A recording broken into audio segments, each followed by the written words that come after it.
सीमंदर पूजन प्रारंभ करनी है। स्थापना का छंद हम सब एक बार पढ़ने के पूर्व सीमंदर भगवान की थोड़ी सी विशेषता मैं आपको बता दूं। दो प्रकार के तीर्थंकर होते हैं, वर्तमान एंड विद्यमान। क्या कहा? जैसे आदिनाथ से लेकर महावीर भगवान तक की 24 अवली है, वे सब वर्तमान तीर्थंकर है, वर्तमान 24 अवली। और ठेठ अभी से लेकर और मान के चलो कितना काल व्यतीत होगा, अभी 84,000 वर्ष तक इनकी गिनती वर्तमान तीर्थंकरों के ही रूप में होगी। समझ में आ रहा है आपको? अभी तो छठवां काल लगेगा, खैर इसके बाद वो ज़्यादा मायने नहीं भी रखे, ख़त्म भी हो जाए तो 18,500 वर्ष जितने बचे हैं तब तक लोग यही कहते रहेंगे कि वर्तमान के 24 तीर्थंकर हैं। जबकि वर्तमान में वे कहाँ है? वे तो अभी सिद्धावस्था को प्राप्त हो गए, अभी थोड़ी है यहाँ कहीं वे। एक बात। दूसरी बात, जिनकी दिव्य ध्वनि लाइव चल रही है अभी, लाइव, उनको कहते हैं विद्यमान। ये वर्तमान और विद्यमान में महान अंतर है। जैसे विदेह क्षेत्र में जो तीर्थंकर है कम से कम होते हैं 20। आप लोगों ने पिछले साल थोड़ा पढ़ा था, मुझे लग रहा है 3 लोक में काफ़ी कुछ थोड़ा सा पढ़ लिया था आपने, जिसमें कम से कम 20 तीर्थंकर होते हैं। और मुझे लग रहा है एक द्वीप संबंधी 4 तीर्थंकर, ऐसे 2.5 द्वीप संबंधी 20 तीर्थंकर। तो सीमंदर पूर्व विदेह में स्थित है। शायद आपको डायग्राम बनाकर दिखाया होगा। सीता नदी के उत्तर भाग में पुष्प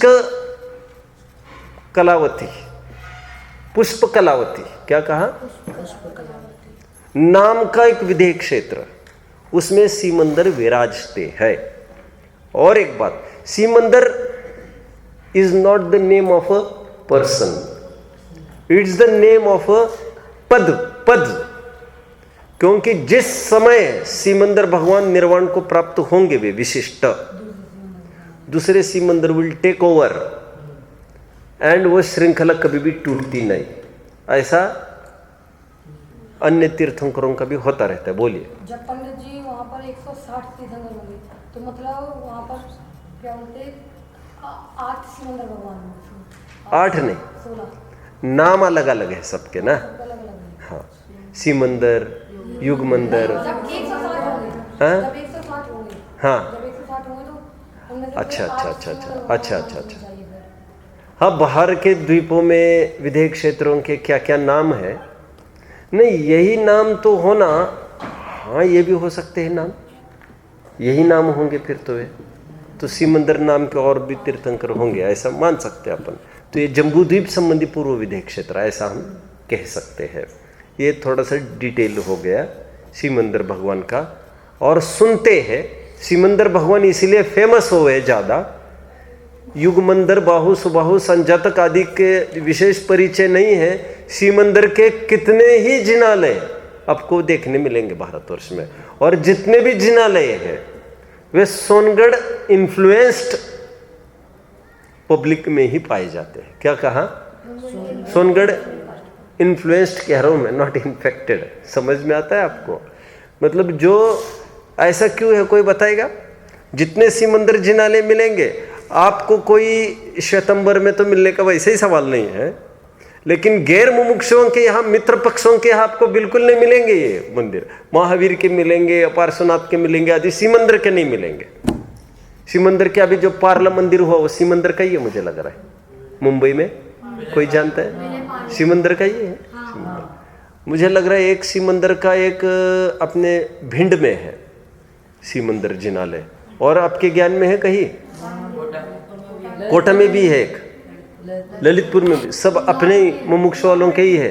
हाँ, इंदौर में भी 6-7 है, सब मुमुक्षों के ही है कि और भी मित्र पक्ष वालों के हैं? इंदौर में मित्र पक्ष वालों में भी है कोई? मित्र पक्ष वालों में सिमंदर भगवान है क्या? अच्छा, हाँ, सिमंदर जिनालय 8। चलो ठीक है, जो भी हो आते हैं।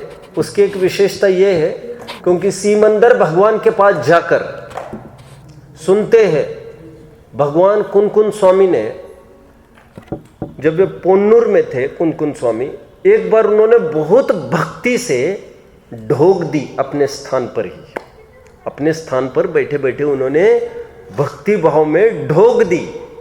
तो ढोक दी वहां से, तो वहां के देवों को पता चला। समोशरण में भी बात आई कि यहाँ पर एक बहुत योग्य जीव है। तो सुनते हैं भैया, अपन ज़्यादा उसमें नहीं उलझना चाहते। फिर वे देवगण आए, फिर उनको लेके गए। ऐसी भी एक किंवदंती है, कोई लोग ऐसा भी कहते हैं। कोई ये कहते हैं कि चारण रिद्धिधारी मुनि थे कुनकुन स्वामी, तो उनके साथ और कोई एक जन गए होंगे। तो सिमंदर भगवान के पास जाकर वे वहाँ पर 8 दिन विदेह क्षेत्र में रहकर आए, ऐसा सुनते हैं। और वहाँ पर वे ऐसे लगते थे जैसे इलायची हो रखी, इतने बौने सबके सामने दिखते थे। तो सिमंदर भगवान की इसलिए भी महिमा है। और आचार्य देवसेन ने अपने ग्रंथ में ऐसा लिखा कि यदि कुनकुंद स्वामी सिमंदर भगवान के पास जाकर वो माल नहीं लेके आते तो हम जैसों का कल्याण कौन करता। ऐसा एक छंद है, इसलिए सिमंदर भगवान की विशेष याद करते हैं हम लोग। सिमंदर भगवान का स्तुति परक पहला छंद स्थापना का सब पढ़ लीजिए जल्दी। कोई विशेष? हाँ, मुझे ज्ञान में ये बात होगी कि पंचम काल में ना तो कोई विदेश से कोई देव आ पाएगा, ना तो कोई रिद्धिधारी मुनि आ पाएंगे। हाँ। तो फिर वो वहाँ पर उन्होंने ऐसा क्यों लिखा अपने ग्रंथ? अरे उनका पुण्य फल गया ना, मैं वही तो कह रहा हूँ। उन्होंने कोई जाने के बहाना थोड़ी भाई, उन्होंने नमस्कार किया, फिर वही से उन्होंने आशीर्वाद दिया, धर्म वृद्धिरस्तु। तो समोशरण में ये आशीर्वाद देखकर किसी ने प्रश्न पूछा, ये आशीर्वाद किसको? तो उन्होंने कहा वहाँ से उनको आशीर्वाद। तो फिर वो सब योजनाएं बनी, जो भी कुछ हुआ होगा। अपन ज़्यादा नहीं एक्सकेवेशन में जा सकते, इतिहास की परतें हम नहीं खोल सकते ज़्यादा। काल के गाल में ये सब समाया हुआ सत्य है। अपन क्या कहें, सत्य है कि और भी क्या है। ठीक है, सिमंदर पूजन हम करते हैं। स्थापना का छंद जल्दी पढ़िए अभी फटाफट। सिमंदर भगवान परसिमत निज ज्ञान जो प्रगटो पूर्ण ज्ञान प्रगटो पूर्ण ज्ञान पीर शाश्वता है समाचार रमल चैतन्य से आदि अंतर बल से किया प्रबल रिमूव पराभव परे भान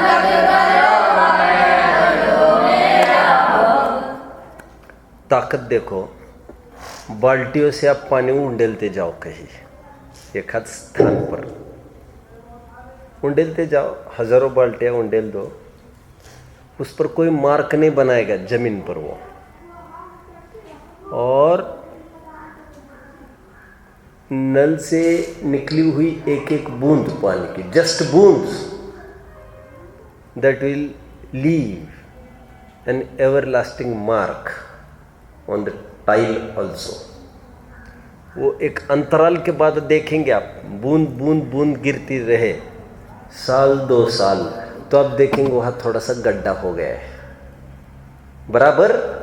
मैं क्यों कह रहा हूँ ये सब बात? कितना क्वांटिटी है उसकी नहीं है बात, क्वालिटी की भी नहीं। मुझे अभी यह कहना है परसिवरेंस, निरंतरता एंड कंसंट्रेशन। क्या कहा? एक ही पॉइंट पर कंसंट्रेट करे, पूरी ताकत वही लेके जाए और निरंतर वहां पर बॉम्बार्डिंग करता रहे, काम हो जाता है। समझना रहे? अभी सूरज देखो ना, सूरज कितनी गर्मी देता है सब जगह। अब उस गर्मी को हमने केंद्रित किया समहाउ, और आज उसकी ताकत, उससे हम सोलर एनर्जी तैयार करते हैं। सोलर एनर्जी तैयार कैसे किया हमने? उस पावर को, उस किरणों को हमने केंद्रित किया, कंसंट्रेट किया। समझ में आता है? जो विकेंद्रित हो रही थी, डाइवर्ट हो रही थी, हमने एक जगह उसको लाया, कंसंट्रेट कराया, तो उसकी ताकत इतनी बढ़ी कि वो पावर जनरेशन होने लग गया। आप लोगों ने कभी देखा होगा क्यों एक ऐसा कागज रखा जाए बाहर धूप में, कितने दिन में उसका जल जाएगा वो? आपका क्या ख्याल है? कितने दिन में? नहीं जलेगा। आप तो जलेगा ही नहीं बोल रहे। 15 साल में? सवाल ही नहीं जलने का। 15 मिनट में बोलो जल सकता है कि नहीं? बिल्कुल जलेगा। बीच में एक लेंस आ जाए, एक लेंस आ जाए, वो कंसंट्रेट करे वहां पर, बराबर आग लगेगी वहां पर। 15 मिनट्स ओनली, हिलाना नहीं उसको। What is that thing? Concentrate किया हमने। यहां पर यह कह रहे हैं यदि आपको पावर बढ़ाना है, कोई चीज का रिजल्ट आपको चाहिए, तो आपके पास कितना है इसके लिए मत गिड़गिड़ाओ, मत रो, जितना है उतना कंसंट्रेट करो। समझ में आ रहा है? जीवन कितना बड़ा है, इससे हमारी सफलता से कोई वास्ता नहीं है। छोटे जीवन वाले भी अपना नाम अमर कर जाते हैं, क्वांटिटी नहीं, उसमें give our best in the smallest span. आप समझ रहे हैं मेरी बात को? मैं इतना सारा क्यों कह रहा हूं? कह रहे जो हमारे पास ज्ञान है, अभी अपने प्रकरण में आइए, जो ज्ञान है वो विकेंद्रित हो रहा है या वह डाइवर्ट हो रहा है। अब हम उसको एक ही जगह लगाए। जैसे हमको पढ़ना है फिजिक्स, हमको पढ़ना है केमिस्ट्री, हमको पढ़ना है फलाना फलाना फलाना फलाना, सब पढ़ना है हमको। तो हमने ज्ञान कितनी जगह डाइवर्ट किया? 1000 जगह। अब तुमको यह सब पढ़ने पर भी कहीं ना कहीं तुम कभी भी ऐसा नहीं होगा कि you will be master of all the fields. You may be jack of all the fields, but mastery एक हद की होगी तो होगी। तो क्या करना? तो कहते हैं ज्ञान को जिसने सीमित किया, सीमित करना मतलब इन बाहर की वस्तुओं को, एक दो वस्तुओं को जानना छोड़ दो, और जिसने केंद्रित किया अपनी आत्म वस्तु को जानने का प्रयास जिसने किया, उस आत्म वस्तु को जानते जानते अपने आप पर्याय में ऐसा केवल ज्ञान विकसित हुआ कि उसको लोग झलकने में आने लग गए, सभी सब्जेक्ट्स उसको जानने में आने लग गए। कितने जन फॉलो कर रहे हैं? एक एक वस्तुओं को जानने का उपाय एक एक वस्तु को जानना नहीं है, एक एक वस्तु को जानने का उपाय एक वस्तु को जानना है। समझ में आ रहे हैं? मैं अभी कह रहे थे ना, जैने आत्मा जान्या, कल ही कह रहा था ना मैं, जैने आत्मा जान्या तेने सर्व जाना। सिमंदर भगवान ने क्या किया? उन्होंने अपना ज्ञान सीमित किया, कह रहे हैं यहाँ पर, और ज्ञान सीमित करके उन्होंने केवल ज्ञान की प्राप्ति पाई और पूरा खुल गए। आज भी लोक में देखिए आप कि आज आप कितने सब्जेक्ट्स पढ़ते हैं? कितने? 6। कितने? 6। आप कितने पढ़ते हैं? 12 सब्जेक्ट है आपको। 12 है सबको? चलो आज तक पढ़े हो 8, ठीक है, चलो कोई बात नहीं। आप और ऊपर बढ़ेंगे, 11वीं 12वीं में जाएंगे, कितने सब्जेक्ट्स आएंगे आपके हाथ में? और ऊपर जाएंगे, ग्रेजुएशन, पोस्ट ग्रेजुएशन। जैसे मान के चलो कोई पीजी कर रहा है, एक सब्जेक्ट इंग्लिश स्पेशल, बस इंग्लिश में ही करेगा वो अपना काम, बराबर। जो डीलिट करता है, जो पीएचडी करता है, जितना बड़ा एजुकेशन है वहां पर आप देखिए विषय घटते जा रहे हैं। समझ में आ रहा है? एक ही विषय पर मास्टरी होती जा रही है, और मास्टर उसको नहीं कहा जाता जिसके बहुत विषयों पर कमांड है, उसको कहा जाता है जो एक ही विषय पर अच्छे से कमांड है। समझ में आ रहा है? हमको बहुत सारा नहीं जानना है। यदि हमको शीर्ष पद की प्राप्ति करनी है, ऊंचे पद की प्राप्ति करनी है, तो आपको एक ही चीज जाननी है, और वो एक मतलब भी चाहे जो कुछ नहीं, जिसको जानने पर अपने आप सभी वस्तुएं जानने में आती है, हेडक्वार्टर। समझ में आता है? जो ज्ञान का मूल ओरिजिन है उस पर कंसंट्रेट करना है। ये इसमें बात आई स्थापना के क्षण में, जिसमें बताया कि हे भगवान, आपने बहुरूपी सागर को सीमित किया और मूल तो आपने स्वयं के ज्ञान को सीमित करके पूर्ण ज्ञान की प्राप्ति करी और बाकी अनंत चतुष्टय की भी प्राप्ति आपने की है। और ये सब आपने किया वो आपने अपनी पोटेंसी से, अपनी स्वयं की ताकत से किया, अंतर्बल से। कोई संगनन के कारण, कोई काल के कारण, कोई तीर्थंकरों की हयाती के कारण ये नहीं होता कुछ, ये सब अंतर्बल से ही होता है। और ये शत्रुओं का, मोह रूपी शत्रु का आपने नाश किया है। ये भगवान तो हमारे भी काम कर लो ना थोड़ा। क्या कह रहे हैं यहाँ पर? सब लोग कहते हैं ना लोक में, सब तुम मेरा भी काम कर लो थोड़ा। जिसको ड्राइंग बनती नहीं और होमवर्क माथे पर मार दिया है टीचर ने, तो जिसके अच्छे कहते सब मेरा भी बना दे यार, तू मेरा बना दे इतना सा चित्र का। तो ऐसा होता रहता है। तो भगवान को ये कह रहे हैं, भगवान हमको भी निर्भय बना दो, हमारे भी काम कर दो, हमारी भी छुट्टी कर दो। तुम चले गए ऊपर, हमारा कुछ काम कर दो। फटाफट दूसरा छंद पढ़िए, चलो।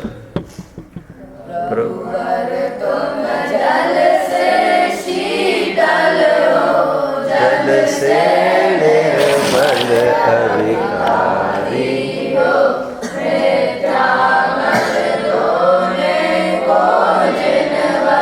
तुम ही हो मल परिहारी हो, तुम सम्यक ज्ञान जलो नदी हो, जल डर अमृत बरसाते हो, भविजन मन दीन प्राण दायक, भविजन मन जलज खिलाते हो, हे ज्ञान करो निधि सीमंदर, यह ज्ञान प्रतीक समर्पित है, हो शांत ज्ञान निष्ठा मेरी, जल से चरणाम्बुज चर्चित है। बस। आप लोग बाहर मीटिंग कौन कौन कर रहा था? अभी 4-5 जन बच्चे थे। आप चाहते तो आप इनके संग भी यहाँ पर आकर कुछ अच्छी बात सुन लेते, आप लोग भी। कुछ बिगाड़ तो होने का कोई सवाल नहीं था। बात एक। बात दूसरी, आपको आपकी आवाज़ यहाँ तक आ रही थी, तो थोड़ा सा डिस्टर्बेंस माइन्यूट जब मुझे हुआ तो सुनने वालों में से भी किसी को होने की संभावना हो सकती है। अब समझ रहे? बेटर जब सब बच्चे आकर बैठ रहे हैं तो हम भी आकर बैठ जाए। यहाँ वहाँ बैठने क्या क्या करोगे? वहाँ पर कौन सी नेतागिरी करनी है? क्या ऐसा कोई आयोजन कर रहे थे क्या कर रहे हैं? तो अब यहाँ पर आकर बैठ जाते। समझ रहे? चलो सुनिए अभी सब।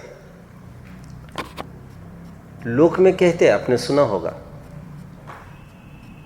साहब हम 2 वचन वोट ऑफ थैंक्स के इनके बारे में कहे, ये तो बहुत हास्यास्पद हो जाएगा, क्योंकि इनका जीवन ही स्वयं इनका परिचायक है। हम हमारे मुख से शब्दों से कैसे इनका परिचय कराए? और ऐसा करके क्या सूरज को दीपक दिखाने जैसा नहीं होगा? आपने कभी स्पीचेस में सुना होगा, ये सुना है? कितनी गजब की बात है। गंगा की पूजा कुछ एक जल बिंदुओं से की जा रही है, सूरज की पूजा दीपक से की जा रही है, क्योंकि वही इतनी महिमावन चीज़ है, तो और है नहीं ना कोई वो साधन हमारे पास, हम क्या करें? उसी प्रकार कहते हैं, हे भगवान तुम तो ज्ञान के समुंदर हो। बराबर? ज्ञान को यहाँ पर वैसे जल की उपमा देकर बात कर रहे हैं। ज्ञान रूपी समुद्र, समुद्र काय का होता है, और मैं यहाँ पर आपको थोड़े से जल से, जल की बूंदों से सागर की पूजा करने जैसी बात हो रही है। दीपक से सूरज की पूजा जैसी बात आगे आएगी दीपक के माध्यम से, उसी प्रकार जल से एक सागर की पूजा करने जैसा ये उपक्रम है। मैं भी जल समर्पित करने लाया हूँ, और किसके लिए समर्पित कर रहा हूँ? आपका अथाह ज्ञान जल देखकर मैं बहुत प्रभावित हो गया हो। यहाँ पर ये बात कह रहे हैं कि पानी में दो क्वालिटीज़ होती है, पानी में दो क्वालिटीज़ होती है। एक तो शीतलता देता है और दूसरा ये होता है वो मल परिहारी होता है। दो क्वालिटीज़ पानी में पाई जाती है। कौन सी? एक तो वो क्लीनलीनेस देता है और दूसरी बात वो एक कहना चाहिए कोल्डनेस देता है। दो बातें वो पानी देता है। तो यहाँ पर उसी तर्ज पर बात कर रहे हैं कि अब शीतल हो और निर्मल अविकारी हो, जो भी आपके संपर्क में आता है उनके दो काम अपने आप हो जाते हैं। मिथ्यात्व रूपी मैल हट जाता है। एक सेकंड बात, उसको जो आताप हुआ है, संताप हो रहा है, उसको शीतलता मिलके उसका काम भी वो हो जाता है। और ये बोला, फिर ये कह रहे कि हम लोग तो, भगवान को समुद्र की उपमा दी जा रही है, हम लोग तो मछली समान है। भगत जन, क्या लिखा है यहाँ पर? भविजन मन मीन प्राणदायक। हमारा जीवन हो आप, क्योंकि आप जानते हैं मछली जल की हैरानी, जीवन उसका है पानी, हाथ लगाओ डर जाएगी बाहर निकालो। उसी प्रकार हमको कोई आकर तुमसे अलग कर दे भगवान, तो हम तो वैसे ही खत्म हो जाएंगे। कह रहे हमें तो आपका ही जीवन है। ये भक्ति के रस में बोली गई ये बात है। और यहाँ पर जल और मछली जैसा ये रूपक दिया है भगवान और भक्त के बीच में। और फिर ये भी कहते हैं, और एक उपमा दे रहे हैं कि भविजन मन जलज खिलाते हो। क्या? जलज कमल, जिस प्रकार पानी में कमल खिल जाते हैं, उसी प्रकार हमारा मन रूपी कमल खिल जाता है। यदि पानी से अलग किया जाए उस कमल को, उस जड़ को, फिर लाइफ खत्म है उसकी। समझ में आता है? तो उसी प्रकार हमारी लाइफ तो आप ही से बंधी है। ऐसे दो विशेषण देकर यहाँ पर बात करी है। हे ज्ञान पयोनिधि सीमंदर, यह ज्ञान प्रतीक समर्पित है। पयोनिधि मतलब समुद्र। पय का अर्थ कहीं पानी होता है, कहीं दूध होता है। आपको तरकीब से प्रसंग देखकर आपको लगाना है। यहाँ पर पयोनिधि का अर्थ सागर होता है, पय का अर्थ पानी लेना है आपको। हो शांत गे निष्ठा मेरी, जल से चरणाम्बुज चर्चित है। यहाँ पर क्या भावना भाई है भक्त ने? हो शांत गे निष्ठा मेरी, गे के प्रति जो अट्रैक्शन पड़ा है वो मेरा शांत हो जाए। देखो पूर्व छंद में क्या कहा था? कर सीमित निज ज्ञान को। इस छंद को फिर क्या कह रहे हैं? हो शांत गे निष्ठा मेरी। गे निष्ठा मतलब डिवोशन टुवर्ड्स गेज। मैं इसको जानो, मैं उसको जानो, मुझे ये भी जानना, वो भी जानना। ये गे निष्ठा मेरी खत्म हो जाए और किसके प्रति निष्ठा बढ़ जाए? ज्ञान की निष्ठा बढ़ जाए। क्योंकि गे की निष्ठा बढ़ने से तो ज्ञान घटता है। जिनको बहुत कुछ जानने का भाव है उनको एक भी द्रव्य जानने में नहीं आता, और जो एक ही द्रव्य जानता है उनको अनंत द्रव्य जानने में आते हैं। क्या कहा? जिनको अनंत द्रव्य जानने का भाव है उनको एक भी द्रव्य जानने में नहीं आता। बोलो आप लोग कितने द्रव्य जानते हैं? आपको प्रश्न है, आप लोगों में से कितने द्रव्य आप जानते हैं? पुद्गल को जानते हैं आप लोग? पुद्गल परमाणु को कहते, परमाणु को जानते हैं। अभी एक भी द्रव्य को नहीं जानते आप, और जानना सबको भाव है आपको। और जिनको कुछ भी जानने का भाव नहीं हो उनको अपने आप सब जानने में आते हैं। कल विशेष चर्चा करेंगे। ओम नमः। वैसे ही निकलो, आइए।